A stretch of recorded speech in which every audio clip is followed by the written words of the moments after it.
Hello world, this is Edward Bevilacqua, the publisher of Ciao Tutti and member of the Italian American Club here in Las Vegas. And we have the great opportunity to speak to Michael Mercurio, who is the author of this book, The Charleston Yankee. Michael, thanks for taking the time, and you're a new member of the club. Yes, I am, and I've enjoyed it very much. Wednesday night was quite an experience. The entertainment was terrific. Good. And the food was even better. Great. So I know we have limited time, but let's just jump right in with your Italian roots. Okay, well, my grandfather came over to Italy in 1904. Came over to Italy? Excuse me, came over from You're right, over to the United States, excuse me. A little nervous. Okay, in 1904. 1904, right. And he was from the area called Basilicata, that was the capital of Potenza. That's between the Calabria area and Rome. Okay, southern. Yeah, and he settled down first with his brother Giuseppe on Mulberry Street, Lower East Side of New York. Okay. And later on, I never could really find the records. I tried. He brought my grandmother over. Okay. Okay. Now, what did your grandfather do? He was a carpenter. Carpenter. Okay. Good. And he was good for many years with the carpentry work that he did. Naturally, there were a lot of union people. There were, especially what we call the precinct captains. Okay. It was important to know them to be able to get jobs. I see. But you had to vote Democrat to make sure that you got those jobs. So of course. He did that, and things went along real well. And he finally moved out to Queens, New York, Long Island City. Okay.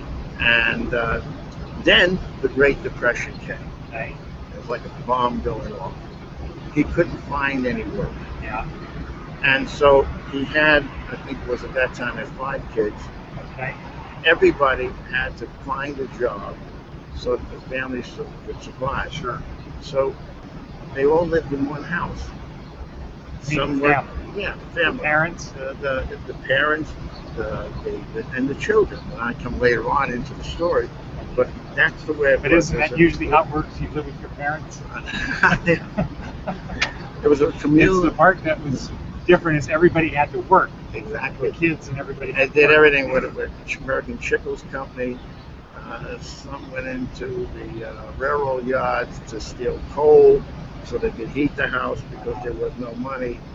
My grandmother made underwear out of flour sacks. Huh. Okay, so it was tough. My mother, who was very book-oriented, had to quit school, and she went to work for the American Chickles factory. Okay, doing gum. Right. Another uncle named Blackie, his name was Tony. He became a cab driver. Huh.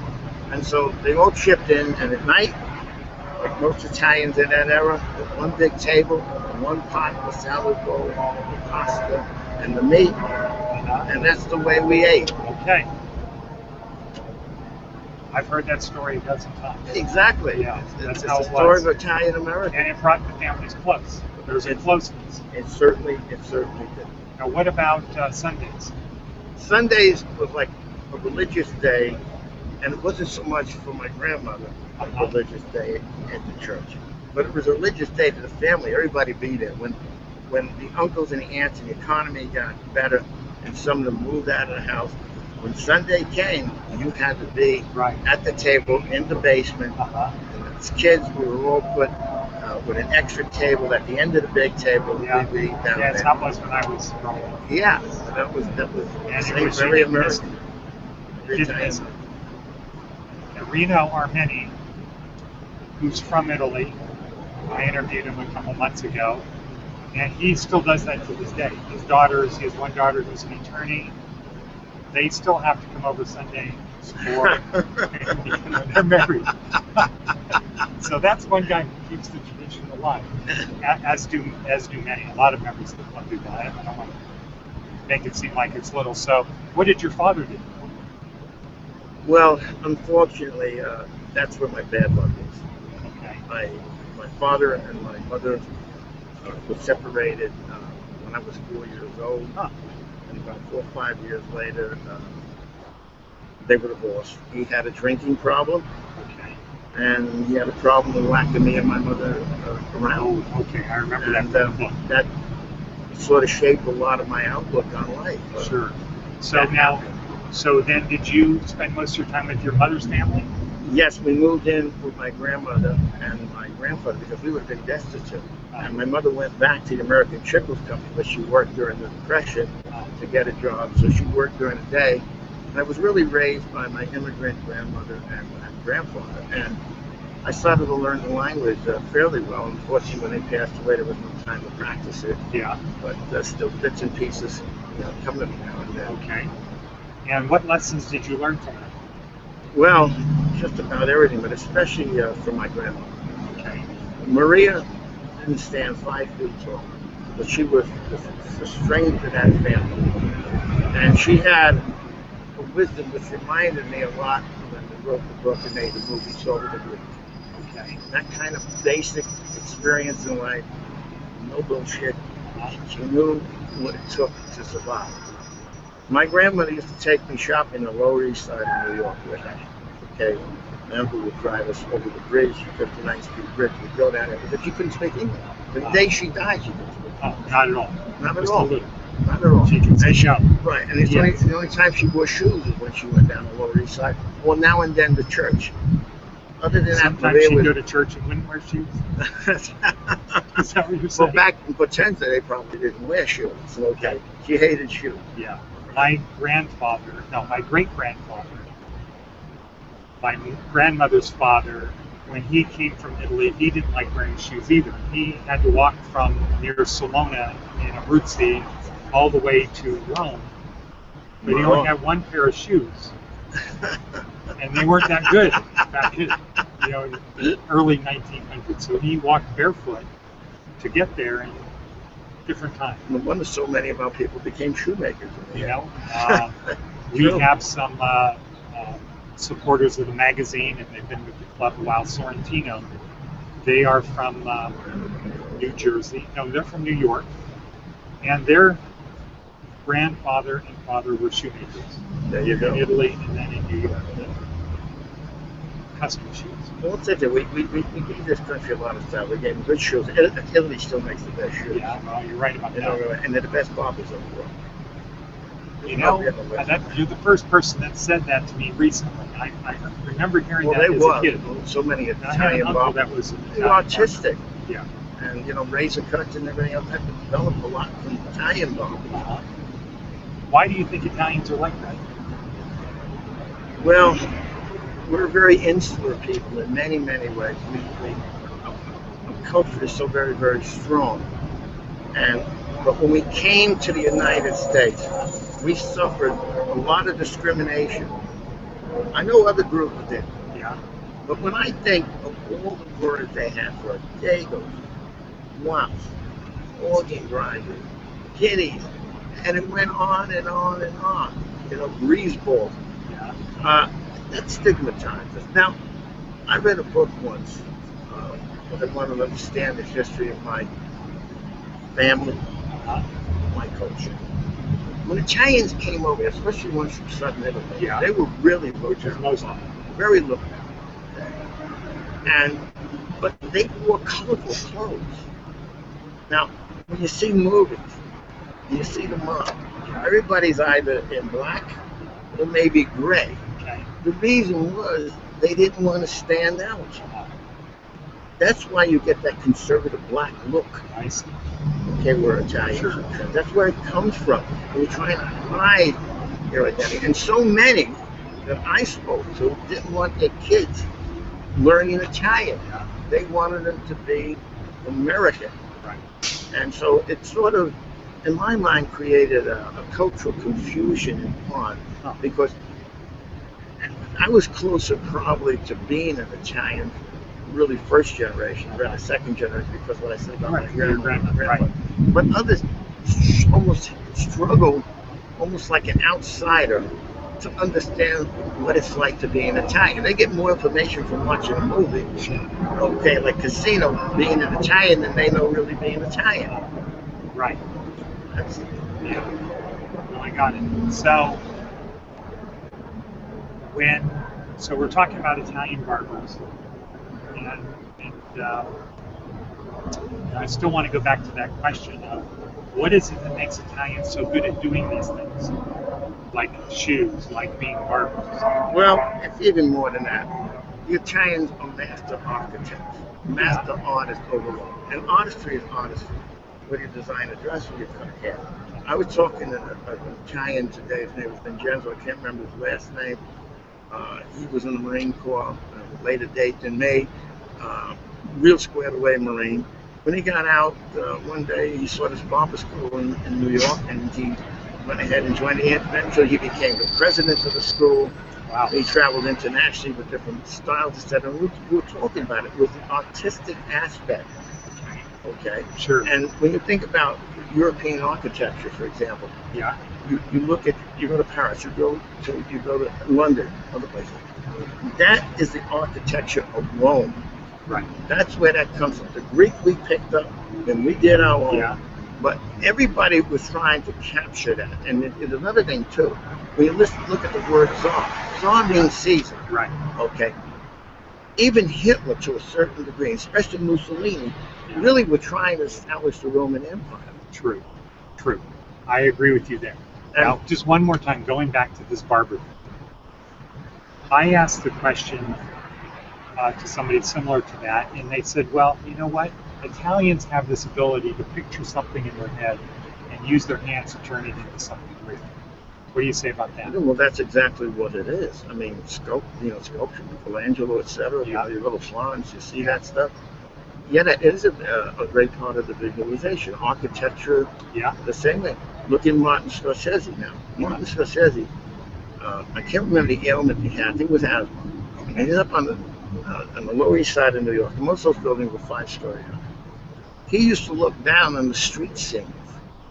In his mind, when he does a movie, that's what he visualizes. He visualizes the scene. Any good director has got to be able to do that, and that's a perfect example of They it turn right it there. into reality. Yeah, very much so. Okay. And it's like a barber. You picture it in your head, just like Michelangelo. It's the reality.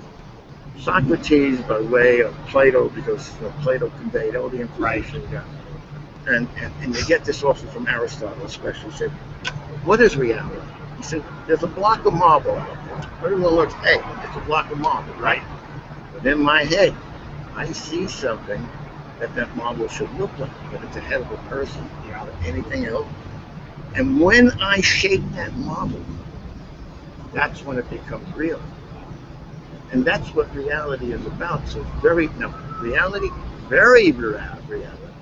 Different cultures, very reality. The other thing is too, which is very, very important, is language. Bertrand Russell, the philosopher, said, the way we use our language depicts a reality. And pardon me, contradict myself. What pisses me off is the rudeness of the language we see today on television here, okay, and the way people convey.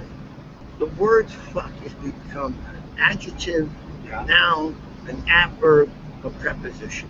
Now, you've got to really be empty-minded if that becomes your main word. And that means you see a crude reality. And that means you relate to the world in a crude way. And we've got to get back to a more cultured way of living. Well, what do you say about this? So my grandfather would say about that. People would use foul language. He'd say, if you want to communicate with the jackass, you have to speak his language. I say, there's no chance to communicate with a jackass. Ignore them. I sit with jackasses every day, sometimes at a coffee table. I bite my tongue and walk away because nothing's going to get through that donkey's head. It's Gabados. So you need a 2x4. And you hope you knock them out so you don't bother them. Yeah, that's true. Right. Otherwise, it's too late. Exactly. Okay, so speaking of language, let's talk about your book for a second. Okay. So I went through the book, and how long did it take to do this? Once you started writing, because I know you were thinking about it your whole life. Not really my whole life. No, not really, because it seems like it's your life. Well, yeah, it may be, but no. I didn't realize I had some academic talents. Okay. I actually, throughout my whole life, there were people who thought I wasn't paying attention. I dropped out of school when I was 16, went to vocational school. Yeah. You know, in that vocational school we learned to make zip guns. Okay, so, but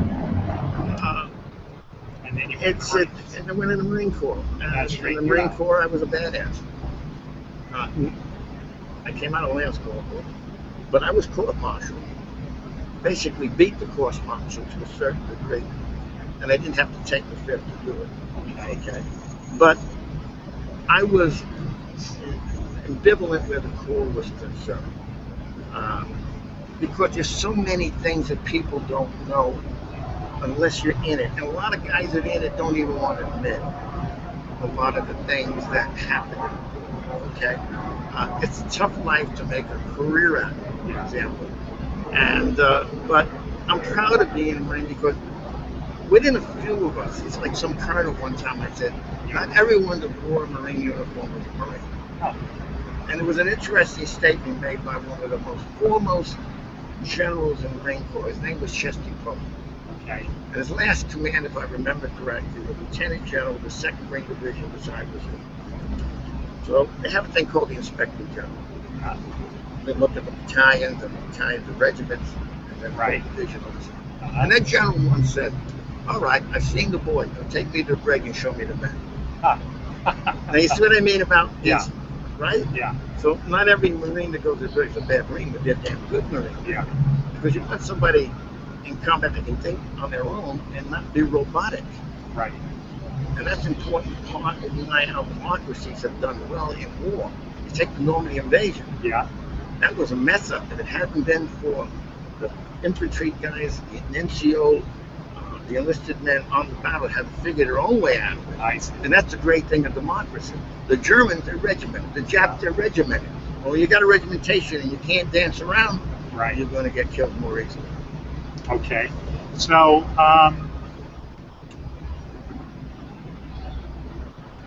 Martin Luther King. Great man.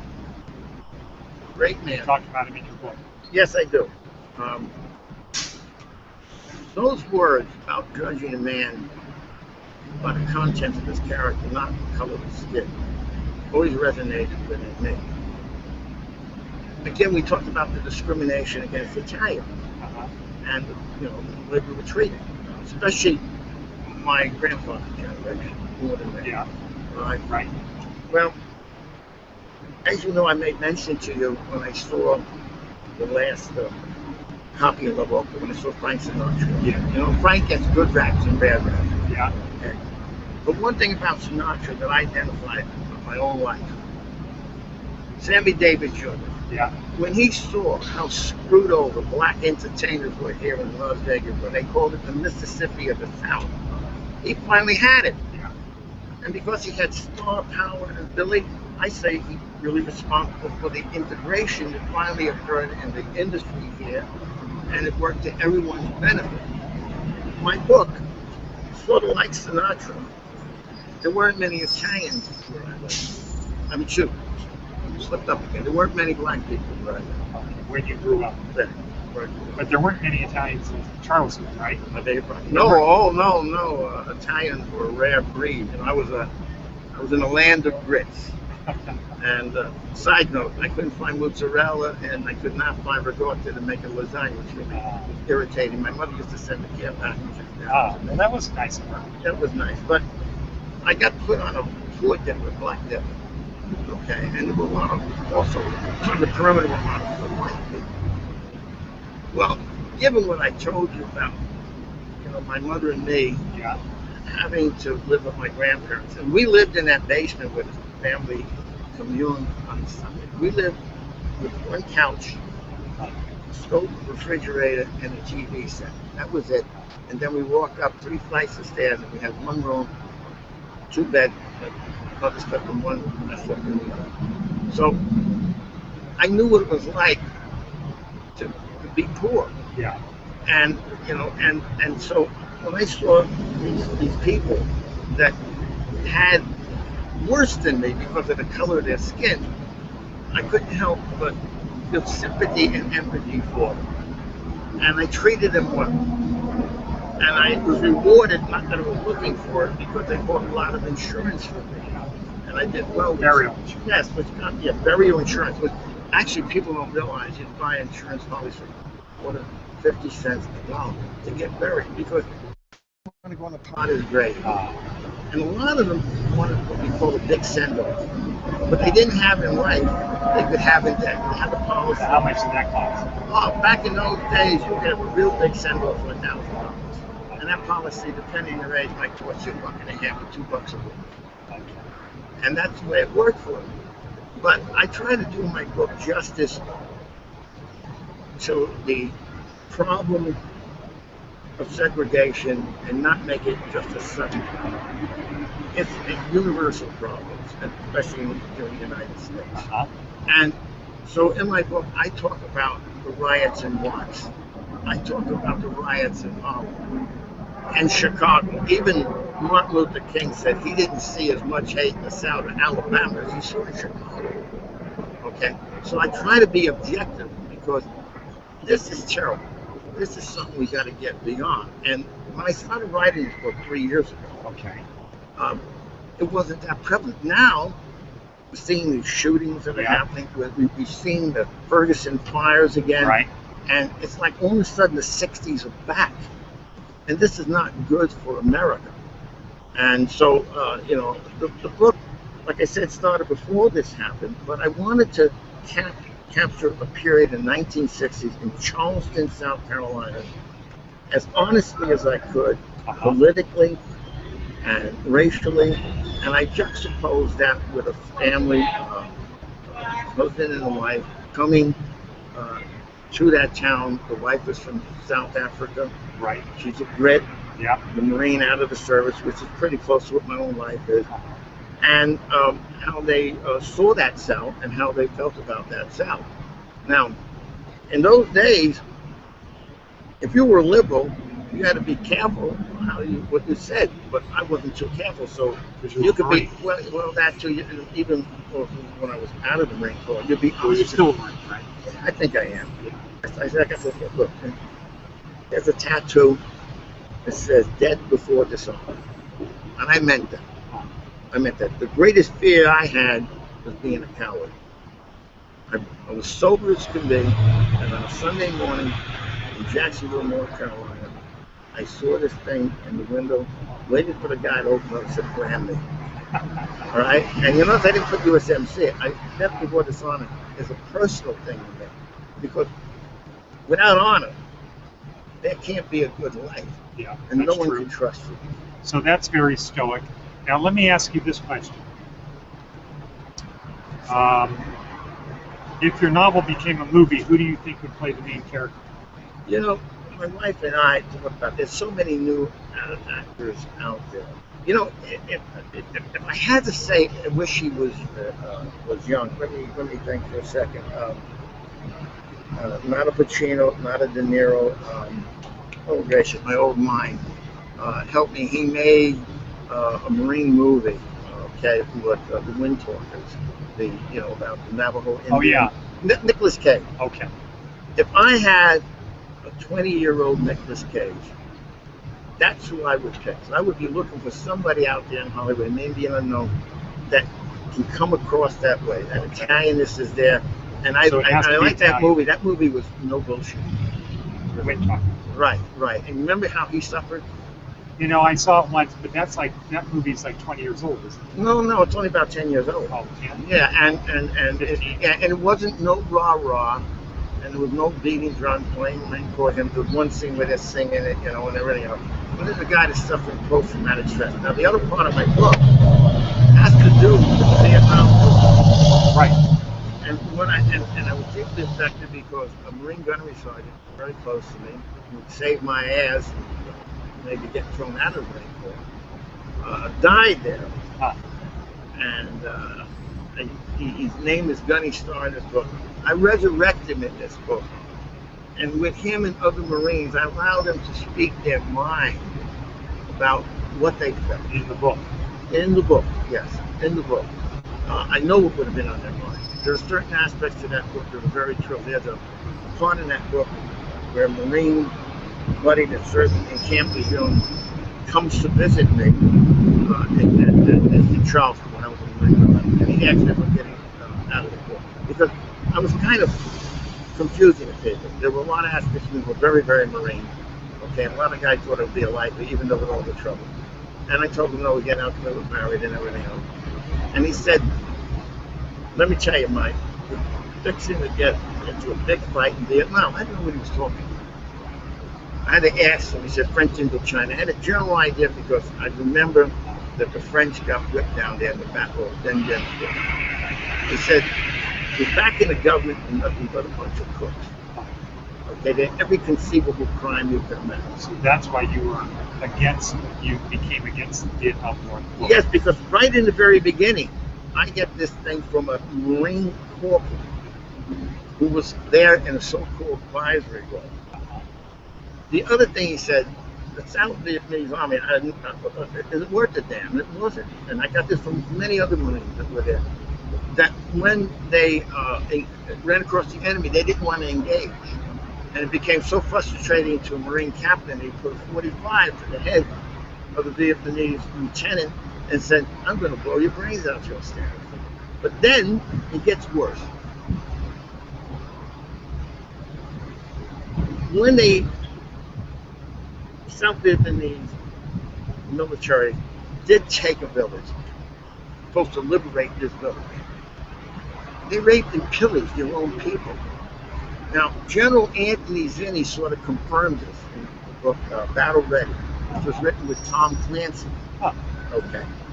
In Battle Ready, Anthony Zinni, and I can't give the exact quote, but the gist is right. And if you're listening to Anthony, you know I'm talking the truth here. Said that he came in a village and he trying to get information where Viet Cong and North Vietnamese were.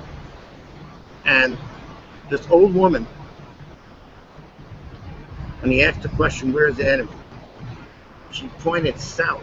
She didn't point north. That's young Anthony Zinni. And Anthony Zinni said the same thing. He was severely wounded. Okay, it was almost cashiered out of the Corps. That the corporal had asked him why they were in Vietnam. And he said, he couldn't really tell him at that time. Later on, as he rose in rank, he said, I never want to be able to say, I can't tell a man why the heck we were there and what we were fighting for. And that came from a 4-star general that took over from Schwarzkopf. Great Marine general, Italian, 4-star, in charge of CENTCOM. CENTCOM is Europe and the Middle East. Schwarzkopf, you know, those 4-5 zones, etc. Yeah. And he warned Bush, told Bush, that he had his information, there weren't any weapons of mass destruction. He also told him he needed a bigger occupational force if we went in, given our experiences in World War II and how many troops we had to keep in. None of this stuff was listed. Me, myself, being I studied military history and tactics, etc., knew from Machiavelli. Machiavelli said, when you go into a country, don't throw the people out that run the country. Keep them in there. They'll be more loyal than you than somebody new. You're going to create an insurrection. And so how can Bush and Shane, Vice President, President, and whoever else was going to be so damn dumb not to know basic rules and regulations? Didn't that impart what MacArthur did in Japan? And what Patton wanted to do in Germany? So, you know, it makes you wonder. And I remember when I worked for a group called the Federalist Society under General James E. Vaught, right?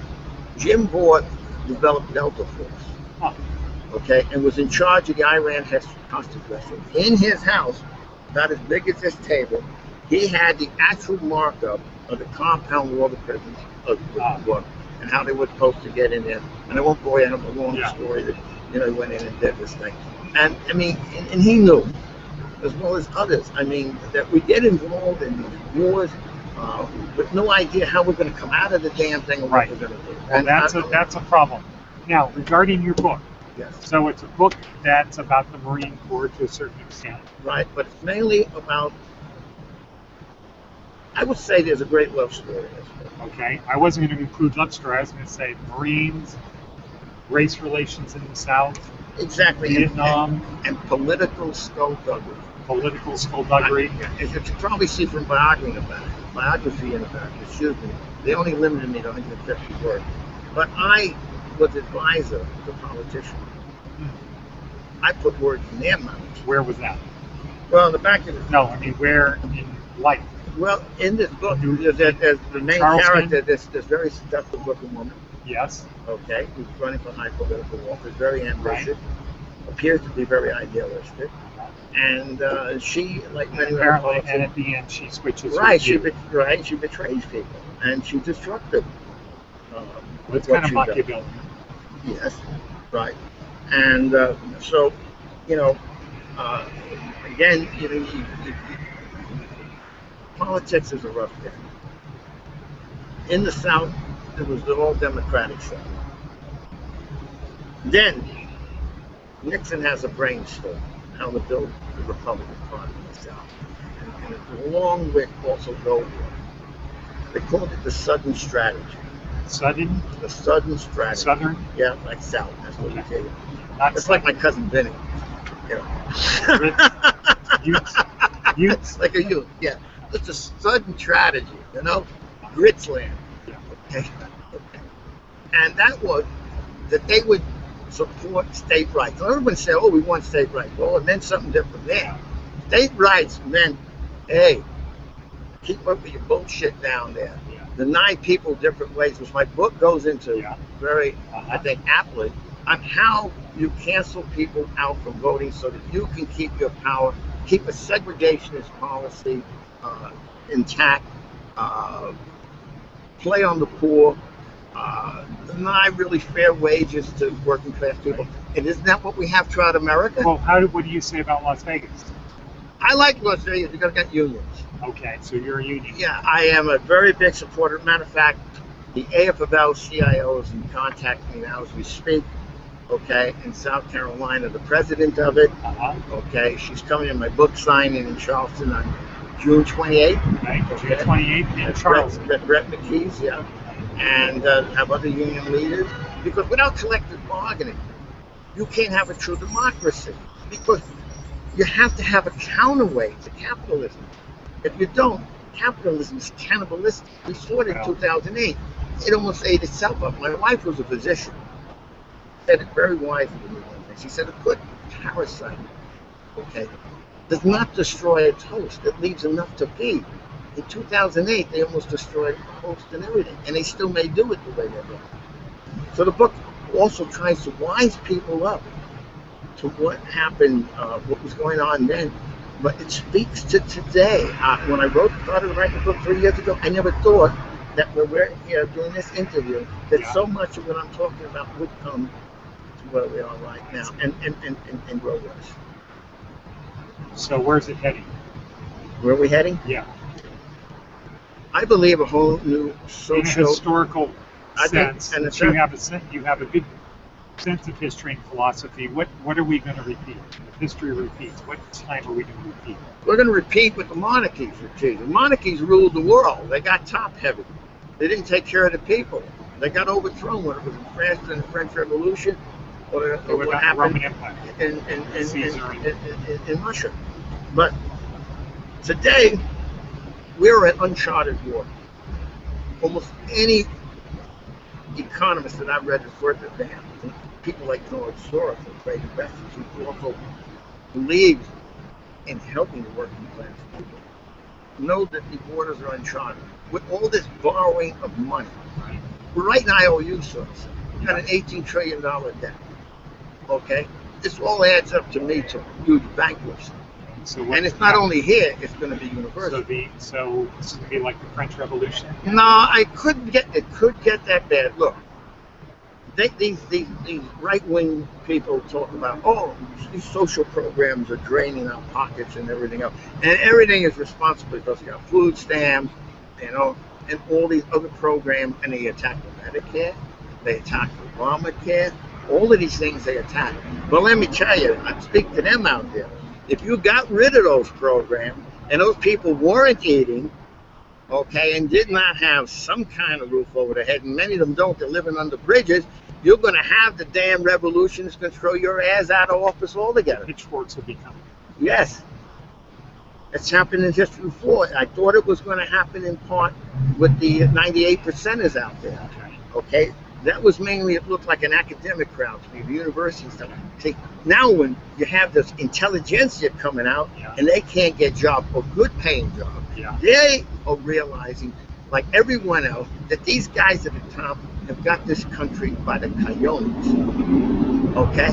And that has got to come to an end. The way you might bring it to an end, if the revulsion grows large enough, the stretches go large enough, is a demonstration in Washington of 1 million citizens to tie up that town and say, with a platform. This is what they didn't have with the 98%. You've got to have a platform. Okay, so I'm mad as hell and I won't take it anymore. Right, I won't, but you have a platform. I wrote 2 bills for a politician who didn't listen to me. One was a Manufacturing Recovery Act. Another one was a Sunshine Bill. The Sunshine Bill was, we want to know how many jobs are outsourced and which companies did what.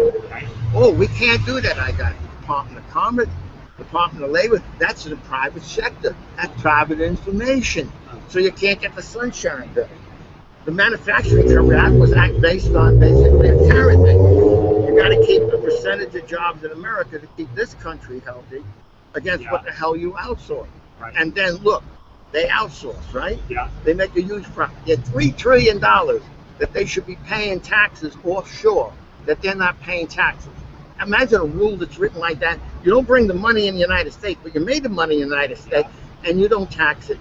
And you know, and the rule that's making $35,000 a year, they're taxing it.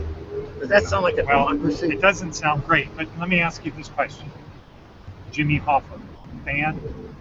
I like Jimmy Hoffa. Where is he now? I don't know. I wish the hell I knew. Oh, you don't know? I really don't know. I don't know. I know I've got an Italian-American club. Maybe somebody down there might know. I mean, I got some old timers that's still around. They may be able to still tell a story. But you talk about corruption. The Kennedys, especially their father, we all know the story. That was so damn hypocritical. Besides, that union money, right, that was given to the casino, they paid back on it with interest, didn't they? So, I mean, what was wrong with that? You know, going back to how you started this in the beginning, talking about Socrates and Aristotle thing. Yes. You know, I think I have an answer to the last thing. The Athenians said about 2,500 years ago, the strong do what they can and the weak suffer what they must. Fairness only occurs between equals. That's true. That's so true. I think the point about the union is that's a way to equal things out. But my point is this. Those are the equals that are in opposition to others that are equals, whether it's psychological, intellectual power and monetary wealth. We have this. You lose your humanity when you don't stand up for others that cannot stand up for themselves. Think about that. You lose your humanity. You don't want to think of yourself being good people. You see people out on the street, and you dismiss them and say, oh, they're all just a bunch of punks. I cannot believe that everybody that's, living on the street, under bridges, etc., is just a punk. Okay? Why do we have a drug problem so big in this country? People are trying to stay. I don't know, but reality. That's interview number 2. Oh, okay. Let's talk about where we go from here. Okay. Okay. So this week is the due date, Friday, for the next issue of Ciao Tutti. Say that again in my hearing. Friday is the deadline for the next issue of Ciao Tutti, the July issue. And, we talked briefly about it before, but I'd like to include you to submit part of this, and we can publish it in the magazine. Oh, I appreciate that very much. Okay? Can you give, a section that has 1,000 to 2,000 words? Okay. Maybe a chapter. Yeah, I could. Kind of like the wet people's whistle. Yeah, I'll try to put it succinctly. There is, if you look, I think I told you at my Facebook, it tells you basically what the book is about. I think if people read part of the book. Yeah, the thing I recommend people to look at where this book is concerned is Kirkus Review. Now, a lot of you may not know, but the bookworms will know about it. Okay, I don't agree. You know why? No. I think if people read the book, they're going to want to read more of the book. I think they will too, because I think there was some stuff like we were talking about with family relationships, Yeah. etc. that was Yeah. mentioned yet. Yeah, I think I think the Kirkus review is important to get to Amazon and places that sell books. Yeah, Barnes and Noble. But it's that's like a review of a restaurant. You can read a review that might get you to go there, but tasting the food. And I think we should give them a little taste of the book. Well, we could pick excerpts out of the book. Yeah, maybe a chapter. Maybe a chapter. I don't think one chapter. Well, one chapter might be a tickler, but there's tickler. no one chapter that sort of encompasses everything. Well, I don't think it needs to. Okay. I think that the writing style is good. Thank you. And we'll have a way that people can find your book, link to the Amazon or whatever. Now, I have one last question. Sauce or gravy? I'm sorry. Sauce or gravy? Marks and gravy. Sauce. I lost part of my hearing in the pool. Give me that again. Sauce or gravy? Sauce. But you know what? When you said that, there were those that said gravy. Isn't that interesting? We have a lot of people. people. And hardly anyone I mean, most of our people say gravy. Yeah, that's true. That's right. When I thought about it, and a lot don't ever say ragu either. Ragu? Yeah. Ragu? Ragu. Yeah, nobody says ragu. Sugo? No. I don't know. I mean, until I bought a bottle of ragu. Okay. So when you grew up, it was sauce. It was. Trying to remember. I think you're right. I think it was gravy. Your grandmother said gravy? No, my grandmother, speaking Italian, looking for gravy. Yeah, she would call it salsa. This would be her daughters. Yeah. They were helping in the kitchen, and they were doing it. They would talk about gravy. And that's interesting that we use that word. Matter of fact, I was just wondering what the Italian word is. There is a Italian word just for gravy. Well, when I speak to Italians, they say salsa. We don't say gravy in Italy. They say salsa. Yeah, salsa. I think Mexican when you say that. Well, where do you think Mexico got its language? Aren't you the guy that said the Italians taught the French how to cook? Is that you? That's true. That's very English true. Yeah. The Medici family, when they married into the French monarchy, the daughter, they sent part of the kitchen, up to France, and a lot of the cuisine came out of that experience. But again, this is the other thing, an example of Italian culture being exported to the rest of Europe and the world. Because when Italy was a major power, not Italy a major power, when the city-states during the Renaissance were major influences where intellectual world was concerned on overall. When they went to war, and half of them sided with the French, and the other half sided with the Spanish one. Italy at that time, according to the books I read, was the most literate country in the world. When the Spanish took over, they knew nothing but the padrone system, and they reduced the most literate nation with 90 years to being an illiterate nation. They knew one thing, the church and owning land. Now what happened, though, to answer your question, a lot of the intellectuals, a lot of the artists, a lot of the builders, they left Italy and they went into Europe, Northern Europe, as far as Russia. Yeah. And so they exported their expertise. So there are a lot of things people don't know about what the Italian culture and world did to the rest of the world. Yeah, no, you're right. And that's, we look forward to you helping us spread that word from now on with Ciao Tutti. I'll be very glad to do it, and thank you very much. Okay, thank you, Mike. It's been great.